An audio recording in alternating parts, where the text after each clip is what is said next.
இப்போ தமிழகத்த எடுத்துக்கிட்டா, இந்த 5 ஆண்டுகள்ல டிஎம்கே எஜுகேஷன்லயும், ஸ்போர்ட்ஸ்லயும், விமன் சப்போர்ட்லயும், ஹாஸ்பிட்டல்ஸ்லயும், லைப்ரரீஸ், ஃபினான்ஷியல் சப்போர்ட் இது எல்லாமே நம்ம மக்களுக்கு பண்ணியிருக்காங்களான்னா, ஆமா பண்ணியிருக்காங்க.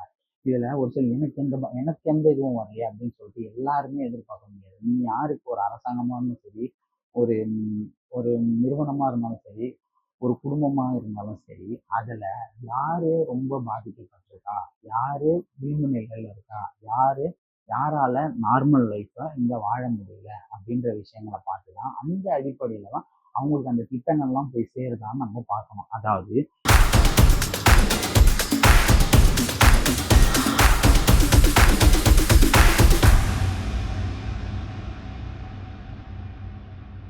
எஜுகேஷன் எஜுகேஷன் இலவசம், கல்வி இலவசமாக தான் இங்கே இருக்குது.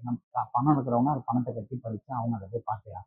இலவசமாக இங்கே பணத்தை கட்டி படிக்க முடியாத ஏழை மக்கள் இருக்காங்க, அடித்தட்டு மக்கள் இருக்காங்க, அவங்க எல்லாருக்கும் கல்வி போய் சேருதா, அவங்க எல்லாரும் நல்லபடியாக படிக்கிறாங்களா, அவங்க எல்லாரும் நல்லா கல்வியில் சிறந்து விளங்குங்கிறாங்களான்னு கேட்டால் விளங்குறாங்க, படிக்கிறாங்கன்றது அதிகாரப்பூர்வமான ரிப்போர்ட்ஸாகவே இருக்குது. டிஎம்கே ஆட்சியில் நிறையா மாணவர்கள் பள்ளிக்கு வராங்க, பள்ளி நிர்வாகம் நிறைய ஒரு சில தவறுகள் நடக்குது. ஆமா, ஒரு சில நபர்களால அங்கங்க தவறுகள் நடக்கதான் செய்யுது. மொத்தமா ஓவராலா பார்த்தா குழந்தைங்களுக்கு கல்வி கரெக்டா போய் சேருதான்னு கேட்டா நிச்சயம் போய் சேருது. இன்னொன்னு, எந்த ஆட்சியுமே இத்தனை வருஷத்துல இதே டிஎம்கே கூட இத்தனை ஆண்டு காலத்துல பண்ணாத ஒரு விஷயத்த இந்த 5 ஆண்டுகள்ல பண்ணியிருக்காங்க. துணை முதலமைச்சர் உதயநிதி ஸ்டாலின் ஸ்போர்ட்ஸ்ல நம்ம பசங்களுக்கு நிறைய விஷயங்களை பண்ணி கொடுத்து, ஸ்போர்ட்ஸ்ல நம்ம பசங்களுக்கு நிறைய விஷயத்த பண்ணி கொடுத்து, நிறைய இடத்துக்கு நிறைய ஊர்களுக்கு அவங்க அனுப்பி நிறைய விஷயங்களை பண்ணி நிறைய பதக்கங்கள்லாம் அவங்க வென்று திரும்ப தமிழ்நாட்டுக்கு வந்திருக்காங்க. மாற்றுத்திறனாளி பசங்களுமே நிறைய விஷயத்த சக்சஸ் பண்ணியிருக்காங்க ஸ்போர்ட்ஸ்ல. இதன் மூலியமா அவங்களுக்கு நிறைய வேலை வாய்ப்புகள் கிடைச்சிருக்கு. ஸோ இதுவுமே இருக்கு, இதுவுமே ரெக்கார்ட்ஸ் இருக்கு. ரெக்கார்ட்ஸ் இல்லாமல் எந்த விஷயமும், இந்த ரெக்கார்ட்ஸ் இருக்குலாம் கூகுள் பண்ணி பார்த்தீங்கனாலே தெரியும். அடுத்து விமன் சப்போர்ட், விமன்ஸுக்கு எந்த அளவுக்கு சப்போர்ட் பண்ணிட்டு இருக்காங்க எந்த கவர்மெண்ட். ஒரு குடும்பத்தை நடத்துற பெண், அதாவது ஆண் இருக்க குடும்பத்தை விட்டு ஆண்கள் இல்லாத குடும்பத்தை பெண்கள் தலைமை தாங்கி நடத்துற நிறைய குடும்பங்கள் இருக்கு. அந்த பெண்களுக்கு இலவச பேருந்து நடக்குது. இலவச பேருந்து மாதம் அவங்களோட அக்கௌண்ட்ல 1000 ரூபாய் விழுது. அவங்களுக்கான உதவிகளை தமிழ்நாடு அரசு பண்ணியிருந்தாரு. இப்போ இதுல என்னங்க பெருசா வந்திருப்பது, மாதம் 1000 ரூபாய் வச்சுட்டு என்ன பண்ணிட முடியும், அவங்களுக்கு இலவச பேருந்து என்ன பண்ணிட முடியும். இப்போ இங்க இருந்து நியர்பை ஏரியாவுக்கு இப்போ அவங்க வேலைக்கு போறாங்க. பெண்கள் ரொம்ப லாங்ல வேலைக்கு போறது இல்லை, சென்னைக்குள்ளே இல்லை அவங்க ஏரியாக்குள்ள ஒரு இடத்துக்குள்ள தான் போகும். அங்க அவங்களோட அந்த டெய்லி பஸ் ஃபேர் இருக்குல்ல, பஸ் ஃபேர் 20 30, அந்த 30 ரூபாய் 20 ரூபாய் வச்சு அவங்க குடும்பங்களை நடத்தலாம். மாசம் அவங்க போடுற 1000 ரூபாய் வச்சு 2 மாசம் சேர்த்து வச்சு அவங்க பிள்ளைகளுக்கோ அவங்களுக்கு பிடிச்சமான உடைகளோ இல்லை பிடிச்ச விஷயங்களோ இல்லை ஹாஸ்பிட்டல் செலவுக்கோ இல்லை எல்லாத்துக்கும் அவங்க அதை பயன்படுத்திக்கலாம். இது நம்மள மாதிரி ஆளுங்களுக்கு பெருசா தெரியாது. தினக்கூலி இருக்காங்க, தினம் தினம் வருமானத்தை சம்பாதிச்சு தினம் தினம் குடும்பத்தை நடத்துற பெண்கள் இருக்காங்க. அவங்களுக்கு இந்த இலவச பேருந்து மாதம் விழுற அந்த 1000 ரொம்ப ரொம்ப உதவியாகவும் ரொம்ப ஹெல்ப்ஃபுல்லாகவும் இருக்கு. இதை நம்ம மிடில் கிளாஸுக்கு மேலே இருக்கிறவங்க எதிர்பார்த்து இது என்னன்னு வந்துடும் நம்ம கேட்கலாம். ஆனால் அடித்தட்ட மக்களுக்கு இது போய் எந்த அளவுக்கு பயனடையுதான்னு கேட்டால் 100% பயனடையுது. ஹாஸ்பிட்டல்ஸ் இங்கே நம்ம நார்த்லையும் இதையும் கம்பேர் பண்ணும்போது, நார்த்தில் ஹாஸ்பிட்டல்ஸ் எப்படி இருக்கு, சமீபத்தில் நிறைய வீடியோக்கள் வருது. ஹாஸ்பிட்டலுக்குள்ள நாய் உலாத்திட்டு இருக்கு, எலி போயிட்டு வந்துட்டு இருக்கு, மக்கள் பெட் இல்லாமல் கீழே படுத்துட்டு இருக்காங்க, சரியான ட்ரீட்மெண்ட் இல்லாமல் இறந்து போறாங்க. இறந்து போன மக்கள் ஆம்புலன்ஸ் வச்சு தூக்கிட்டு போறது கூட வழி இல்லாதான் நார்த்தில் நடக்குது. ஆனா அந்த மாதிரி தமிழகத்துல நடக்குதான்னு கேட்டா இதுவே எங்கேயும் நடந்ததில்லை. ஒரு சில இடத்தில் ஒரு சில நபர்கள் சிகிச்சையை சரியா அளிக்க முடியல, சரியா பண்ண முடியலையான்னு கேட்டா ஆமா முடியும். ஆனா மெஜாரிட்டி வைஸ் அரசு மருத்துவமனைகள் எல்லாமே சிறப்பாக தான் இயங்கிட்டு இருக்கு. இதுக்கும் எக்ஸாம்பிள்ஸ் இருக்கு, நீங்க போய் நெட்ல சர்ச் பண்ணி பார்த்தீங்கன்னா உங்களுக்கே தெரியும். அதுக்கப்புறம் லைப்ரரி, மெயினான விஷயம் லைப்ரரி. நீ படிப்பை மட்டும் நீ அவனுக்கு கொடுத்துட்டா அவன் அடுத்த கட்ட நகர்வுகளுக்கு அவன் ஈஸியாக சுலபமாக போயிடுவான். அந்த மாதிரி நிறைய புத்தகங்கள் அமைத்த லைப்ரரி இங்கே நிறைய கட்டப்பட்டு கொடுத்துருக்கு. மாணவர்கள் அதை வச்சு படித்து நிறைய பேர் பயனடைகிறாங்க. ஸோ இதுவுமே இங்கே இருக்குது. இது நீங்கள் நார்த் சைட்லவே பார்த்தீங்கன்னா எத்தனை இடத்துல அது இருக்குன்னு கேட்டிங்கன்னா ஒரு இடத்துலையுமே அது கிடையாது. ஸோ இங்கே பார்த்தீங்கன்னா இவ்வளோ விஷயங்களும் பண்ணி ஃபினான்ஷியல் சப்போர்ட், இந்த கவர்மெண்ட் மக்களுக்கு ஃபினான்ஷியலாக சப்போர்ட் பண்ணுதான்னு கேட்டால் கண்டிப்பாக பண்ணுது. நிறைய விஷயத்துல பெண்களுக்கு இங்கே நிறைய விஷயங்களை பண்ணி கொடுத்துட்டு தான் இருக்காங்க. ஆண்களுக்கும் நிறைய வேலை வாய்ப்புகள் ஏற்படுத்தி கொடுத்துருக்காங்க. நிறைய வெளிநாட்டு கம்பெனிகள் மூலமாக தமிழ்நாட்டில் கொண்டு வந்து நிறைய இம்ப்ளிமெண்ட்ஸ் பண்ணிட்டு இருக்காங்க. நிறைய வேலை வாய்ப்புகள் இருந்துட்டு இருக்கு. எல்லா விஷயத்தையும் இந்த டிஎம்கே கவர்மெண்ட் இங்கே பண்ணுதான்னு கேட்டால் ஆமாம் பண்ணிட்டு தான் இருக்காங்க.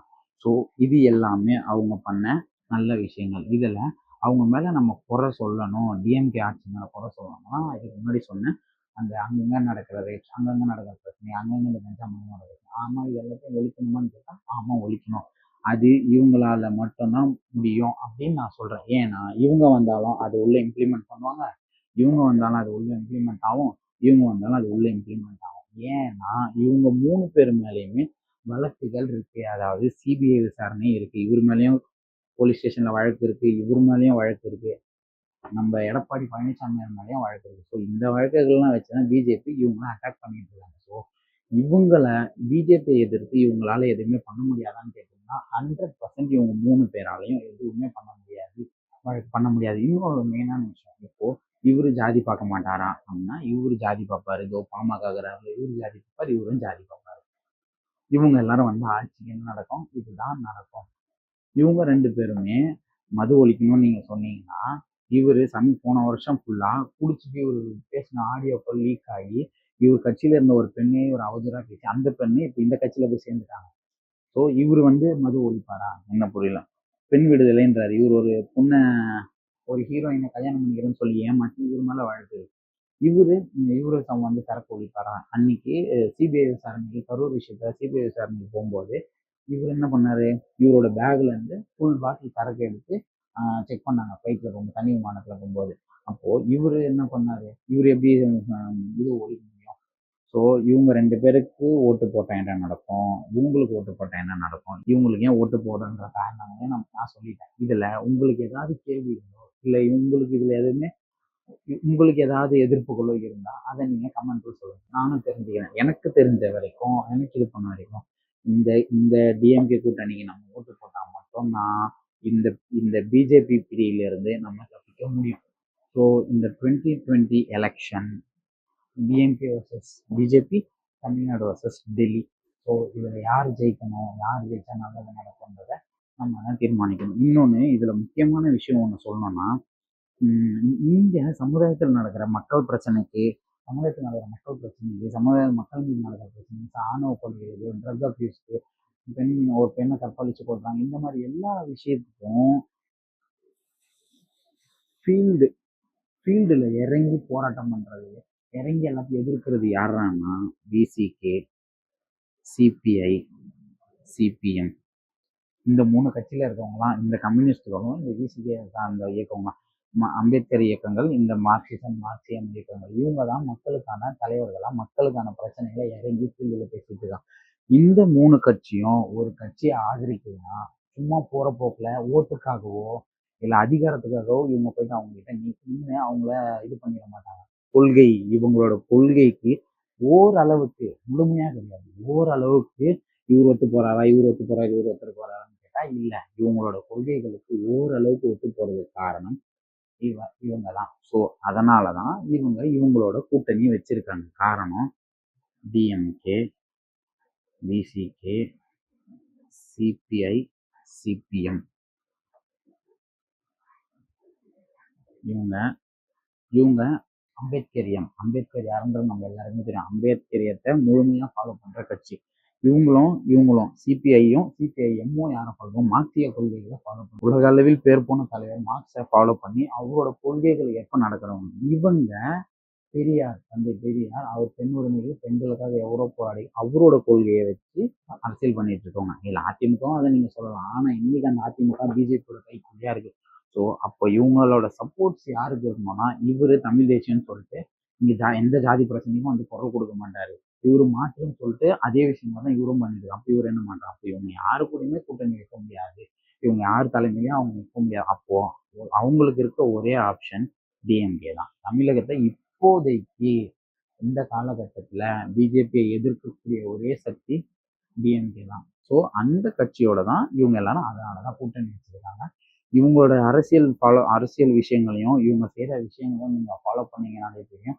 இவங்க சீட்டுக்காகவோ இல்ல அதிகாரத்துக்காகவோ போறவங்க, இவங்க கைகளில் அதிகாரம் இல்லைனாலும் மக்களுக்காக களத்தில் நின்று போராடக்கூடிய இந்த கட்சிகள் தான் இந்த எலெக்ஷன்ல டிஎம்கேவோட கூட்டணி வச்சு நின்றுட்டு இருக்கு. இந்த எலெக்ஷன்ல விசிகா 8 தொகுதிகளும், சிபிஐ 5 தொகுதிகளும், சிபிஎம் 5 தொகுதிகளும், மொத்தம் 18 தொகுதிகள் மக்களுக்கான தொகுதிகள். நீங்க டிஎம்கே கூட குறை சொன்னீங்கன்னா, டிஎம்கே ஆனா இந்த 18 தொகுதிகள் ரொம்ப முக்கியமான தொகுதி. இந்த 18 எம்எல்ஏக்களும் சட்டமன்றத்தில மக்கள் குரலாக ஒலிப்பவர்கள். ஸோ நம்மளோட இந்த 2026 எலெக்ஷன்ல நம்ம கட்டாயம் இந்த கூட்டணிக்கு ஓட்டு போட்டா மட்டும்தான் பிஜேபி உள்ள வராது.